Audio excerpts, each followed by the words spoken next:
پہلا پیرا۔ قضا نماز وہ نماز ہے جو کسی وجہ سے اپنے وقت پر نہ پڑھ سکیں۔ اسلام نے ہمیں سکھایا ہے کہ نماز چھوڑنا گناہ ہے، مگر اللہ نے اپنی رحمت سے توبہ اور قضا کا راستہ بھی دیا ہے۔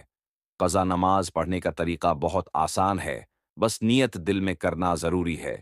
نیت یہ ہو، میں فلاں نماز کی قضا ادا کر رہی ہوں، صرف اللہ کی رضا کے لیے۔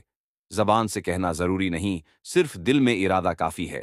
قضا نماز بالکل عام نماز کی طرح پڑھی جاتی ہے، رکعات بھی وہی، طریقہ بھی وہی۔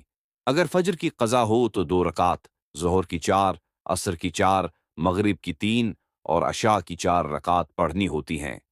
قضا نماز کا اصل مقصد ضائع شدہ فرض کو پورا کرنا ہے، اور اس کے ذریعے انسان اپنی کمی کو اللہ سے معافی مانگ کر پورا کرتا ہے۔ اسے ٹالنا غلط ہے۔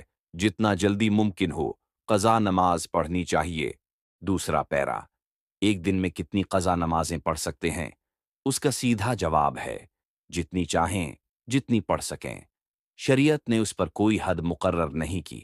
اگر کسی کے ذمے سالوں کی نمازیں ہیں تو وہ روز تھوڑی تھوڑی پڑھتا رہے، یا اگر ممکن ہو تو ایک دن میں 5، 10، 20 قضا نمازیں بھی پڑھ سکتا ہے۔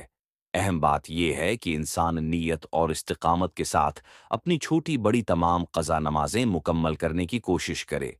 بعض لوگ سمجھتے ہیں کہ فجر کے بعد یا عصر کے بعد قضا نہیں پڑھ سکتے، لیکن یاد رہے کہ ان اوقات میں صرف نفل نماز منع ہے۔ اس کے علاوہ قضا نماز ہر وقت پڑھی جا سکتی ہے، چاہے فجر کے بعد ہو، چاہے عصر کے بعد۔ صرف 2 وقت ایسے ہیں جن میں نماز 2 نہیں پڑھی جاتی: سورج طلوع ہوتے وقت اور سورج غروب ہوتے وقت۔ ان چند منٹوں کے علاوہ پورے دن اور رات قضا نماز جائز ہے۔ تیسرا پیرا، قضا نمازیں ادا کرنے کا بہترین طریقہ یہ ہے کہ ایک ترتیب بنا لی جائے، جیسے روزانہ 5 وقت کی نماز کے ساتھ کم از کم 1 یا 2 قضا نمازیں اضافی پڑھ لی جائیں۔ اگر وقت زیادہ ہو تو مزید پڑھ لی جائیں۔ ہر نماز سے پہلے دل میں نیت کریں کہ میں فلاں نماز کی قضا ادا کر رہی ہوں۔ اگر یاد نہ ہو کون سی نماز پہلے چھوٹی تھی تو ترتیب سے شروع کریں، پہلے پرانی نمازیں، پھر بعد کی۔ نماز چھوڑنے پر اللہ سے معافی بھی مانگتے رہیں، کیونکہ قضا نماز صرف پڑھنا کافی نہیں، اس کے ساتھ سچی توبہ بھی ضروری ہے۔ اسی توبہ اور استقامت سے اللہ آسانیاں پیدا کرتا ہے۔ قضا نماز انسان کی زندگی میں برکت، سکون اور رب کی قربت لاتی ہے۔